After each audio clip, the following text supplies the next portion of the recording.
Je m'appelle Michel Dubois, j'ai 56 ans, et j'ai compris que ma belle-fille essayait de me voler ma propre vie dans la salle de réunion d'une banque avec une paire d'écouteurs blancs posés sur la table entre nous comme un pistolet chargé. La pièce était si silencieuse que je pouvais entendre le léger bourdonnement de la ventilation au-dessus de ma tête. Manon continuait de parler, vite, sur la défensive, la colère dans la voix, mais je ne l'écoutais plus. Tout ce que je voyais, c'était ses écouteurs. Du plastique bas de gamme, maculé de traces de doigts. Un objet qu'elle avait emballé dans du papier d'anniversaire et m'avait envoyé par la poste avec un smiley dessiné sur la carte. 3 jours plus tôt, je pensais encore que c'était juste un cadeau. Laissez-moi reprendre depuis le début. J'habite à Orléans, dans un quartier tranquille où les pavillons semblent tous avoir été construits par le même architecte fatigué dans les années 70. Des façades en crépi beige, de courtes allées de garage et des pelouses qui jaunissent chaque mois d'août, peu importe la quantité d'eau qu'on y verse. Je suis responsable technique à l'hôpital régional, ce qui est une façon élégante de dire que j'empêche l'endroit de tomber en ruine. Chaudière, ventilation, porte qui ne ferme plus, vous voyez le genre. Ça fait 22 ans que je suis là, assez longtemps pour que les gens finissent par ne plus vous voir. Ce mardi-là, c'était mon 56e anniversaire. Rien de spécial au programme. Hélène, ma femme, a oublié jusqu'à midi. Ça m'a fait plus de mal que je ne l'ai laissé paraître. Au travail, les gars de la maintenance m'ont fait la surprise d'un grand gâteau de chez Carrefour et d'une de ces cartes que tout le monde signe, mais que personne ne lit vraiment. Quelqu'un avait écrit à l'encre bleue « Tâche de ne pas nous claquer dans les doigts ». J'ai ri. C'était le but. Je leur ai raconté que j'avais reçu un colis de Manon le matin même. Ça en a étonné plus d'un. Manon est la fille d'Hélène, d'un premier mariage. Elle a 32 ans, vive comme l'éclair, toujours pressée. On n'a jamais été proches, mais on est restés cordiaux. Ce matin-là, voir mon nom écrit de sa main m'avait fait plaisir. C'était inattendu, comme si, peut-être, je comptais un peu plus que je ne le pensais. Dans la boîte, il y avait des écouteurs sans fil, blancs. Rien de luxueux. Aucune marque que je connaissais. Un mot disait « J'ai pensé que ça pourrait te faciliter le travail. Joyeux anniversaire, Michel. » Je les ai emmenés au boulot le lendemain, sentant encore cette petite chaleur dans ma poitrine. Pendant la pause déjeuner, je les ai sortis pour les montrer aux collègues. Bruno a plaisanté en disant qu'à mon âge, je devrais m'acheter un déambulateur, pas des écouteurs. Denis s'est penché par-dessus la table et m'a demandé s'il pouvait les voir. Denis Brochard a à peu près mon âge, un ancien des transmissions dans l'armée de terre avant d'atterrir à la maintenance de l'hôpital. Un type calme, qui remarque les choses. Il a fait tourner un écouteur entre ses doigts, puis l'autre. Il ne souriait pas, ne plaisantait pas. Son visage a blêmi si vite qu'on aurait dit qu'on venait de le vider de son sang. « Michel, a-t-il dit en baissant la voix, tu les as eus où ?»« Ma belle-fille, ai-je répondu. Pourquoi ?» Il a dégluti, a jeté un regard autour de la salle de pause. « Il faut que tu ailles voir la police avec ça. » J'ai eu un rire nerveux. « Quoi, tu crois qu'elle a mis une bombe dedans ?» Denis n'a pas ri en retour. « Je pense qu'ils ont été modifiés, et pas pour ton bien. » Quelque chose s'est noué dans mon ventre. Pas encore de la peur, juste cette sensation froide qu'on éprouve quand une machine fait un bruit qu'elle ne devrait pas. J'ai fourré les écouteurs dans la poche de ma veste et j'ai fini mon sandwich sans en sentir le goût. Ce soir-là, le ciel d'Orléans était lourd, un de ces ciels d'hiver gris qui vous pèsent sur les épaules. La neige le long du trottoir était noircie par le sel. Mes chaussures crissaient sur le sol gelé en marchant vers la voiture. À la maison, Hélène regardait la télé. J'ai failli tout lui dire, failli. Mais je ne voulais pas passer pour un fou. Je ne voulais pas accuser sa fille d'une chose que je ne pouvais même pas encore expliquer. Le lendemain matin, pendant ma pause déjeuner, je suis allé au commissariat d'Orléans. La salle d'attente sentait le café brûlé. Une télé dans un coin diffusait la météo. Quand l'inspecteur Fournier est sorti, il avait l'air d'un homme qui comptait les jours avant la retraite. Ils ne m'ont pas posé beaucoup de questions. Ils ont emporté les écouteurs dans une pièce à l'arrière. Je suis resté assis, seul, à écouter ma propre respiration. Au bout d'un moment, j'ai entendu un faible son électronique à travers le mur. Un bip régulier. Bip, bip. Fournier est revenu avec un autre homme, plus jeune, le genre informaticien. Il a posé les écouteurs sur la table entre nous comme une pièce à conviction. Ils ne sont pas standards, a-t-il dit. Ils ont été modifiés, micro-intégrés, données de localisation. Ma bouche est devenue sèche. Donc, quelqu'un pouvait m'entendre? Fournier n'a pas répondu tout de suite. Il a juste demandé « Vous les portez où d'habitude ?» La réponse m'a frappé plus fort que la question. À la maison, dans la voiture, pendant mes promenades, lors des appels avec mon ami François au sujet de la retraite, avec mon assureur pour parler d'argent, de ma santé. Ne confrontez personne, a dit Fournier. Agissez normalement. Normalement. C'était la partie la plus difficile. En retournant au travail, mes mains tremblaient sur le volant. J'ai pensé à l'écriture soignée de Manon, à son sourire au dernier repas de famille, à la facilité avec laquelle on peut blesser quelqu'un qui veut vous faire confiance. Ce soir-là, j'ai posé les écouteurs sur le comptoir de la cuisine et je les ai fixés. Petits, innocents, comme s'ils ne pouvaient pas changer une vie. Mais quelque chose avait déjà basculé. Je n'ai pas crié, je n'ai appelé personne, je n'ai accusé personne. J'ai pris une profonde inspiration et j'ai décidé de tendre l'oreille à mon tour. Je n'ai pas beaucoup dormi cette nuit-là. Je me réveillais sans cesse, convaincu d'entendre un grésillement, une respiration, un clic qui n'appartenait pas à la maison. Hélène dormait de son côté du lit, le dos tourné, la lueur bleue du réveil clignotant 2h14, puis 3h02, puis 4h37. Chaque fois que je fermais les yeux, je revoyais ces écouteurs sur la table en métal du commissariat. Au matin, la peur s'était transformée en quelque chose de plus lourd. Pas de la panique, pas de la rage. Une sorte de concentration froide que je n'avais ressentie que quelques fois auparavant, lors d'une panne de chaudière en plein mois de janvier, ou quand une canalisation avait éclaté au plafond des soins intensifs. Quand tout est en jeu, paniquer ne fait qu'empirer les choses. Au travail, j'ai suivi ma routine. J'ai vérifié les climatiseurs, signé un bon de travail, plaisanté avec Bruno sur la saison ratée de l'équipe de foot locale. Tout me semblait faux, comme si je jouais un rôle. Denis a croisé mon regard près du quai de chargement. Il n'a rien dit, a juste hoché la tête une fois, comme s'il savait. À midi, mon téléphone a vibré. Numéro inconnu. Monsieur Dubois? Ici l'inspecteur Fournier. Je suis sorti dans le froid. Le vent me glaçait à travers ma veste. Nous avons fait une analyse plus poussée, a dit Fournier. Les modifications ne sont pas le fruit du hasard. La personne qui a fait ça savait exactement ce qu'elle voulait. Qu'est-ce que ça veut dire? Ça veut dire qu'elle n'écoutait pas juste pour les ragots. Je me suis adossé au mur de briques. Des flocons de neige crépitaient sur le bitume. Fournier m'a expliqué calmement, comme s'il parlait à quelqu'un de son âge. Les écouteurs pouvaient s'activer sans que je les touche. Diffuser l'audio, envoyer la position. Pensez-y comme ça, a-t-il dit. Quelqu'un voulait une fenêtre ouverte sur votre quotidien. Mon quotidien. Je me suis imaginé dans la voiture, parlant à voix haute de chiffres que je n'avais jamais écrits nulle part. De la valeur actuelle de la maison, de la police d'assurance que j'avais mise à jour après mon dernier bilan de santé, de la façon dont la pièce tanguait parfois quand je me levais trop vite. Pourquoi? Ai-je demandé. Il eut un silence à l'autre bout du fil. Ça, c'est la partie à laquelle nous ne pouvons pas encore répondre. Sur le chemin du retour, je conduisais lentement, passant devant les mêmes zones commerciales que j'avais vues 1000 fois. Le Roi Merlin, une boulangerie, un magasin de matelas avec des bannières promettant paiement en plusieurs fois sans frais. Je me suis demandé combien de personnes entraient en souriant dans des pièges. Hélène était dans la cuisine quand je suis rentré, en train de trier le courrier. Elle avait l'air fatiguée. J'ai failli tout lui raconter. Les mots étaient là, sur le bout de ma langue. À la place, j'ai demandé nonchalamment « Manon a appelé aujourd'hui ?» Hélène a secoué la tête. « Non, pourquoi ?»« Pour rien. » Cette nuit-là, j'ai fait quelque chose qui m'a tordu l'estomac. J'ai sorti les écouteurs du tiroir et je les ai mis. Ils s'ajustaient parfaitement, légers, confortables. Ça rendait la chose presque pire.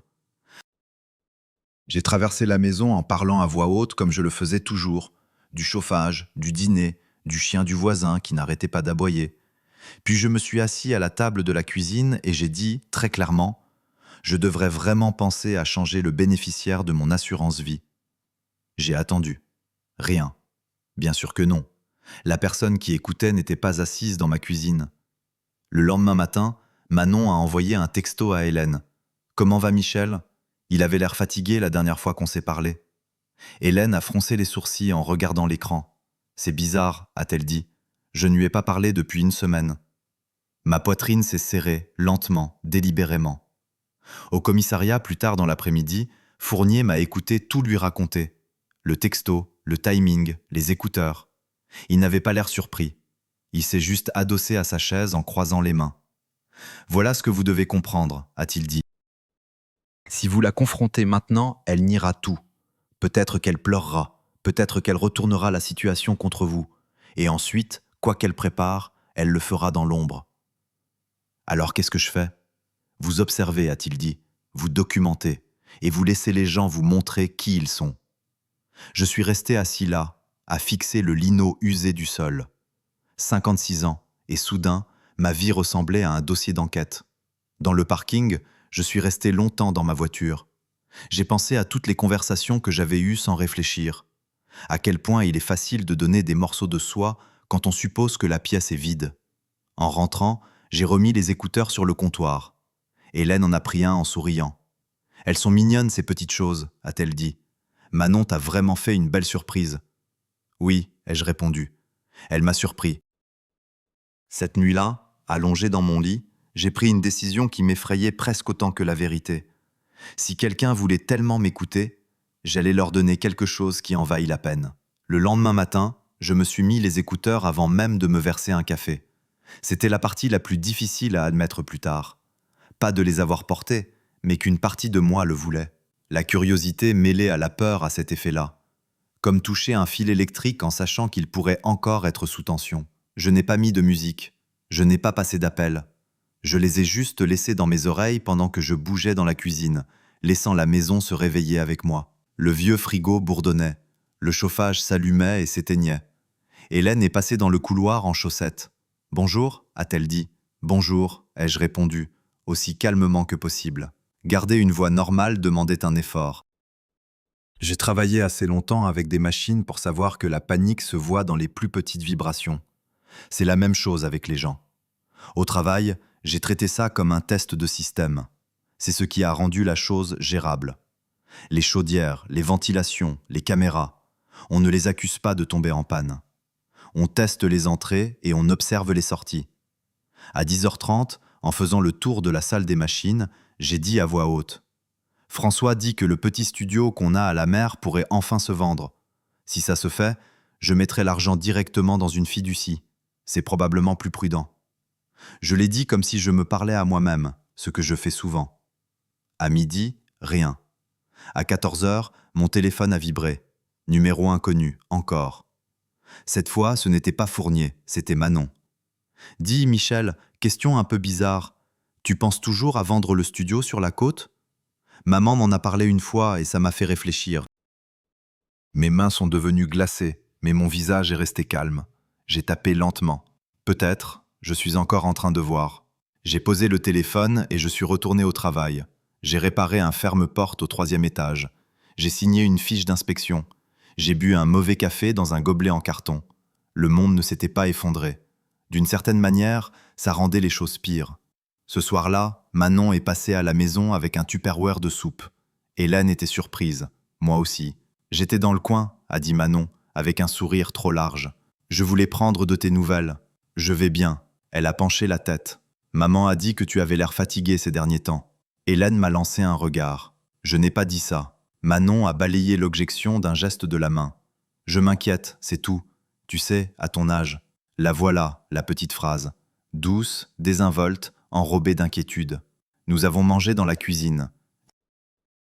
Manon me regardait plus qu'elle ne regardait son assiette. Elle m'a demandé si j'avais eu des vertiges, si le travail était stressant, si je n'oubliais pas mes rendez-vous médicaux. Je répondais honnêtement quand je le pouvais, vaguement quand je ne le pouvais pas. Pendant tout ce temps, je sentais les écouteurs se réchauffer contre mes oreilles, comme s'ils étaient vivants. Après son départ, Hélène a dit « Elle essaie juste d'être gentille. »« Je sais », ai-je répondu. Mais je n'y croyais plus. Au cours des 2 jours suivants, j'ai continué à tendre la perche, prudemment. J'ai parlé de changer les bénéficiaires de mon assurance vie, du fait que j'aurais peut-être besoin d'aide pour la paperasse, que ma mémoire n'était plus ce qu'elle était. Chaque fois, Manon réagissait. Parfois en quelques heures, parfois le lendemain. Un texto, un appel, un « je passe juste voir si tout va bien ». Une fois, j'ai poussé le bouchon un peu trop loin. Seul dans ma voiture, écouteur en place, j'ai dit que j'avais failli oublier de payer la facture d'électricité. Ça m'a fait peur. Je n'aurais pas dû dire ça. La peur vous rend négligent. Ce soir-là, Hélène a demandé « Tu as bien payé l'électricité ?» Je me suis figé. « Bien sûr, ai-je dit, une seconde trop tard. » Elle a froncé les sourcils. « Manon a mentionné que tu oubliais des factures en ce moment. » La voilà, la preuve. Et autre chose, Hélène était au milieu de tout ça, qu'elle le sache ou non. Je n'ai pas dormi cette nuit-là. Pas par peur, mais à cause du poids de ce que je faisais. Mentir délibérément, manipuler ma propre famille. Je me répéta que c'était nécessaire. Ça n'enlevait rien à la saleté du geste. Le lendemain matin, j'ai chanté. J'ai chanté fort et faux une vieille chanson de Brassens que Denis fredonnait parfois.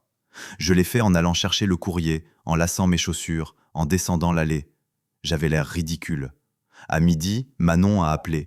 « Michel, a-t-elle lâché, l'irritation perçant à travers le masque. Ça va ?» J'ai souri, seul dans le bureau de la maintenance. Elle n'avait pas demandé comment j'allais, mais si ça allait. C'est là que j'ai su qu'il ne s'agissait pas de curiosité, ni d'inquiétude. Il s'agissait de contrôle. Et plus je la laissais écouter, plus elle se donnait de cordes pour se pendre. Pourtant, le doute s'insinuait la nuit. Je m'inquiétais de ce que j'étais en train de devenir. Je me demandais si la victoire me coûterait ce qui restait de mon mariage, si je me reconnaîtrais moi-même une fois tout ça terminé. Mais chaque fois que j'hésitais, je repensais à ces écouteurs sur la table du commissariat, à la facilité avec laquelle j'aurais pu continuer à les porter, sans jamais savoir que j'étais la souris et non le chat. Il fallait juste que je comprenne quel piège elle était en train de construire et comment le déclencher sans y perdre un pied. Je n'ai pas trouvé les papiers d'un seul coup. C'est venu à moi comme les mauvaises nouvelles le font habituellement, morceau par morceau, quand on ne s'y attend pas, quand la garde est juste assez baissée pour que ça fasse mal. Ça a commencé avec le courrier. Une enveloppe blanche toute simple de notre banque traînait sur le comptoir de la cuisine un soir, à moitié cachée sous des bons de réduction et un prospectus. Hélène ne l'avait pas encore ouverte. Elle n'ouvrait jamais le courrier de la banque. Ça, c'était toujours mon truc. À l'intérieur, un avis me demandant de confirmer un rendez-vous à venir concernant une étude de prêt hypothécaire. J'ai fixé la date. Je n'avais rien programmé. Quand j'ai interrogé Hélène, elle a hésité une fraction de seconde de trop. « Oh » a-t-elle dit, « Manon a demandé si tu avais parlé à la banque récemment. Elle a dit qu'il te contactait peut-être à cause des taux d'intérêt. » C'est tout ce qu'elle a dit. Puis elle s'est retournée vers l'évier. Je n'ai pas insisté, pas encore. Le lendemain matin, avant de partir au travail, je suis descendu au sous-sol. Le chauffe-eau faisait à nouveau un bruit étrange, ce qui me donnait une excuse, du moins en apparence. Pendant que j'étais là, j'ai ouvert le vieux classeur en métal qu'on avait depuis les années 90, celui avec le tiroir tordu et l'odeur de poussière et de carton.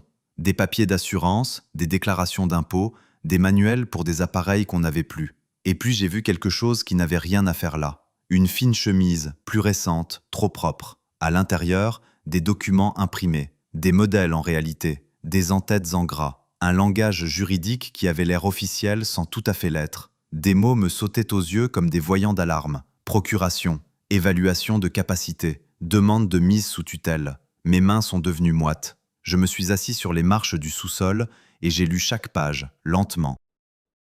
Il y avait des notes dans les marges, de l'écriture de Manon, des phrases courtes, efficaces. Papa oublie les dates. Confus avec les finances. Rendez-vous médecin bientôt. Un rendez-vous chez le médecin. Mon estomac s'est retourné. Il ne s'agissait pas seulement d'argent, il s'agissait de contrôle, de me retirer le droit de parler pour moi-même, de le remplacer par de la paperasse et un sourire. J'ai repensé aux écouteurs, aux choses que j'avais dites en les portant, à la facilité avec laquelle on pouvait monter de toutes pièces une histoire de déclin si on avait assez d'enregistrements à sélectionner. D'en haut, Hélène m'a appelé, me demandant si j'avais trouvé le problème avec le chauffe-eau. « Dans 1 minute », ai-je répondu. Ma voix, en écho, semblait plus stable que je ne l'étais. Cet après-midi-là, je suis allé à la banque pendant ma pause déjeuner. Le hall sentait le produit pour moquette et le café brûlé. Je n'ai accusé personne. J'ai posé des questions, polies, le genre de questions qu'on pose quand on ne veut pas que les autres sachent à quel point on est sur le fil. Le conseiller, un jeune homme au sourire crispé, a confirmé que quelqu'un avait appelé pour s'enquérir de mon éligibilité à une ligne de crédit hypothécaire. Pas moi, une femme. Elle avait dit qu'elle aidait son beau-père à gérer ses affaires. Avait-elle une autorisation ? Ai-je demandé. Il s'est agité sur sa chaise. Elle a mentionné que vous envisagiez de la lui accorder. Mentionné, pas fourni. C'était suffisant. Je suis retourné au travail. J'ai fermé la porte de mon bureau et j'ai appelé l'inspecteur Fournier. Il a écouté sans m'interrompre. Quand j'ai eu fini, il a expiré lentement. Ce n'est pas rare, a-t-il dit. Ce qui rend ça dangereux, c'est le timing. La surveillance audio plus la paperasse de tutelle, c'est une très mauvaise combinaison. Alors, qu'est-ce que je fais? Vous continuez à faire exactement ce que vous faites, a-t-il dit, et vous ne signez rien. Ce soir-là, Manon est revenue. Elle a apporté le dessert cette fois, acheté en magasin, souriante. Maman m'a dit que tu avais trouvé des papiers, a-t-elle dit d'un ton léger, comme si elle parlait d'une recette de cuisine. J'essayais juste d'aider à organiser les choses, tu sais, pour l'avenir. L'avenir, ai-je répété. Elle a hoché la tête. À notre âge, c'est intelligent de planifier. Notre âge. J'ai regardé Hélène. Elle a évité mon regard, juste un instant, un seul. J'ai eu envie de tout arrêter, de tout mettre sur la table, de leur dire que je savais, de dire à Manon de foutre le camp. Au lieu de ça, j'ai acquiescé. Planifier, c'est logique. Manon s'est détendue, juste un peu. Cette nuit-là, après que tout le monde soit allé se coucher, je me suis assis dans la voiture avec les écouteurs et j'ai parlé de prendre un rendez-vous chez le médecin, de tests de mémoire, du fait que je voulais que quelqu'un m'accompagne, au cas où j'oublierais quelque chose. Je détestais chaque mot. Le lendemain matin, Manon a textoté. « Je peux venir avec toi si tu veux. Ce sera peut-être plus simple. » Le voilà. Le piège était presque refermé. J'étais assis sur le parking de l'hôpital, moteur éteint, à écouter le vent pousser la neige sur le bitume. J'ai pensé au jour où Manon m'avait appelé papa pour la première fois. Je lui avais appris à conduire sur ce même parking, il y a des années, mes mains crispées sur la poignée de la portière pendant qu'elle donnait des coups de volant. Je lui faisais confiance, à l'époque. La confiance ne meurt pas d'un seul coup. Elle s'échappe lentement, comme la chaleur par une fenêtre fissurée, jusqu'à ce qu'on ait froid sans se souvenir quand c'est arrivé. J'ai répondu « Merci, laisse-moi vérifier mon emploi du temps ». Puis j'ai appelé Fournier. Je crois que je sais où ça mène, et je crois que je peux le prouver. Prudence, a-t-il dit. C'est à ce moment-là que les gens font des erreurs. Je savais qu'il avait raison. Car même si le filet se resserrait autour de Manon, il se resserrait aussi autour de moi. Un mot de travers, une signature, un moment de colère, et je serais exactement là où elle me voulait. J'ai retiré les écouteurs et je les ai posés sur le siège passager, petit, blanc, silencieux. Il n'était pas encore en train de me voler mon esprit. Pas encore. La partie la plus difficile n'était pas de prétendre être confus. La partie la plus difficile était de prétendre être calme. Tous mes instincts me disaient de confronter Manon, de poser les papiers sur la table et de lui demander quelle sorte de personne prévoyait d'effacer un autre être humain avec des formulaires et des clauses en petits caractères. Mais l'inspecteur Fournier avait été clair. La colère ne ferait que me rendre négligent, et la négligence me ferait perdre. Alors, j'ai tout ralenti. Au travail, je me suis tenu à mes routines. J'ai vérifié les chaudières aux mêmes heures, j'ai parcouru les mêmes couloirs, j'ai déjeuné sur la même chaise en vinyle craquelé dans la salle de pause. Je laissais les écouteurs dans ma poche la plupart du temps, mais je les portais juste assez souvent pour maintenir l'illusion. Je me parlais davantage dans la voiture. Je mentionnais que j'étais fatigué. Dans le garage, je marmonnais que la paperasse me donnait mal à la tête. Une fois, debout au sous-sol, j'ai dit à voix haute que j'étais content qu'Hélène s'occupe de la plupart des choses maintenant. Chaque phrase avait un goût amer. Chacune me râpait l'orgueil. Les réponses arrivaient vite. Manon envoyait des textos de rappel, proposait de me conduire quelque part, demandait si j'avais pensé à officialiser les choses pour qu'elle puisse m'aider davantage. Son langage était prudent, mais il pointait toujours dans la même direction. Signature, rendez-vous, autorité. Hélène devenait plus silencieuse. Un soir, pendant que nous plions le linge, elle a dit « Manon s'inquiète, c'est tout. Tu n'as pas besoin d'être aussi têtu. » Ce mot « têtu » m'a blessé plus qu'elle ne l'imaginait. J'ai failli tout lui dire à ce moment-là. Failli sortir la chemise du tiroir et la poser sur le lit entre nous. Ma bouche s'est ouverte. Puis elle a ajouté « Elle dit que tu oublies des choses parfois. » J'ai refermé ma bouche et j'ai hoché la tête. C'est peut-être le cas. C'est à ce moment-là que j'ai failli perdre le contrôle. Après le dîner, je suis allé sur le parking de l'hôpital et je suis resté assis là, dans le noir, moteur en marche, regardant ma buée se former sur le pare-brise. J'ai pensé à toutes les années que j'avais passées à faire tourner cet endroit, tous les systèmes que j'avais appris par cœur. Personne ne me traitait d'étourdi quand le chauffage fonctionnait en plein février. J'ai appelé Denis. « Il faut que tu me dises si je suis fou », lui ai-je dit. Il n'a pas hésité. « Tu ne l'es pas ». Denis m'a aidé à faire ce que je ne pouvais pas faire seul. Organiser les dates, les heures, les messages. Il m'a montré comment tout sauvegarder à plusieurs endroits, comment imprimer des registres pour qu'ils ne puissent pas être perdus. Il m'a rappelé de tout noter à la main, parce que les jurys et les banques font encore confiance à l'encre. Les gens de notre âge, on a vite fait de ne plus les écouter, a-t-il dit doucement. Le papier, ça t'empêche de disparaître. Le revers suivant est venu de la police. Un officier plus jeune que Fournier avait mis dans la boucle a jeté un œil à la situation et a haussé les épaules. Ça ressemble à une histoire de famille, a-t-il dit. Aucun argent n'a encore été pris. Cette nuit-là, j'ai frappé le volant assez fort pour me faire mal aux articulations. Il m'a fallu toute ma volonté pour ne pas conduire directement à l'appartement de Manon et faire tout exploser. Ce fut mon erreur. Je l'ai appelé à la place. Pas en colère, juste trop direct. « Manon, ai-je dit, pourquoi tu parles de ma maison à la banque ?» Il y eut une pause, une longue pause. « J'essaie juste d'aider, a-t-elle dit. C'est maman qui me l'a demandé. » La ligne a été coupée. Je suis resté là, le cœur battant, sachant que j'en avais trop dit. Pendant les 2 jours suivants, rien. Pas de texto, pas d'appel, pas de visite surprise. Le silence était pire que la pression. J'étais certain de l'avoir alerté, d'avoir perdu ma chance. Puis l'email de Manon est arrivé. Objet, prochaines étapes. Elle parlait d'organiser une réunion à la banque, expliquant que ce serait moins stressant si nous nous asseyions tous ensemble. Elle avait joint une liste de documents qu'elle me suggérait d'apporter. En bas, presque comme une note de bas de page, elle avait ajouté « J'ai parlé à maman. Elle est d'accord que c'est pour le mieux. » C'était ça, la preuve dont Fournier avait besoin. J'ai tout transféré, à lui et au service des fraudes de la banque. Cette fois, ils ont écouté. Le ton a changé. Des réunions ont été organisées. Pas le genre de réunion que Manon attendait. Hélène a pleuré quand je lui ai dit la vérité. Pas des sanglots bruyants, juste des larmes silencieuses qui ont trempé son pull. Je ne savais pas, n'arrêtait-elle pas de répéter. Je ne pensais pas, je sais, ai-je dit, et je le pensais. Mais le savoir ne réparait pas les dégâts. La veille de la réunion à la banque, j'ai à peine dormi. Pas de peur cette fois, mais à cause du poids de ce qui allait arriver. Les choses qui deviennent publiques ont une façon de changer les gens pour toujours.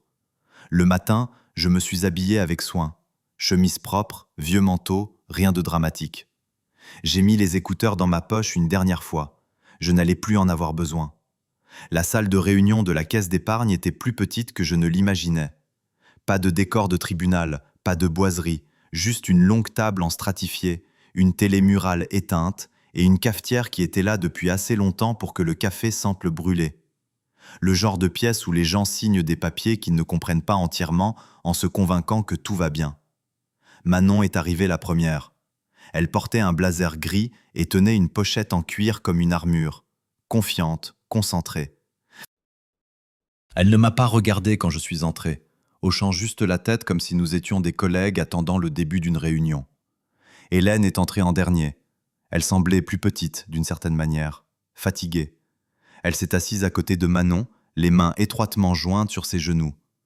J'ai pris la chaise en face d'elle et j'ai posé mon café. Je n'ai pas dit un mot. L'enquêtrice de la banque, Linda Morales, s'est présentée. Voix calme, sourire professionnel. L'inspecteur Fournier était assis sur le côté, carnet fermé, en observateur. Linda a fait glisser une pile de papier sur la table, pas vers moi, vers Manon. « Avant de commencer, a dit Linda, nous devons clarifier quelques points. » Manon a souri, bien sûr.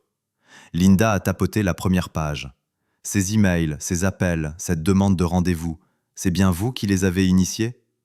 Manon a hoché la tête. « J'ai aidé mon beau-père, il est un peu dépassé. » Elle m'a jeté un regard, juste assez longtemps pour vendre son histoire. J'ai pris une gorgée de café. Il était infect. Linda a continué. « Vous prétendez que M. Dubois envisageait de vous accorder une procuration financière ?»« Oui, a dit Manon, nous en avons parlé. »« C'est intéressant, a répondu Linda en tournant une page, parce que M. Dubois n'a rien signé, et pourtant vous avez demandé des informations normalement réservées aux mandataires autorisés. » Le sourire de Manon s'est crispé. J'étudiais simplement les options. Fournier s'est penché en avant pour la première fois. Les options n'incluent généralement pas de fausses déclarations sur la capacité mentale de quelqu'un. Le mot « capacité » a résonné durement. Hélène a levé la tête. Quoi? Linda a fait glisser un autre document.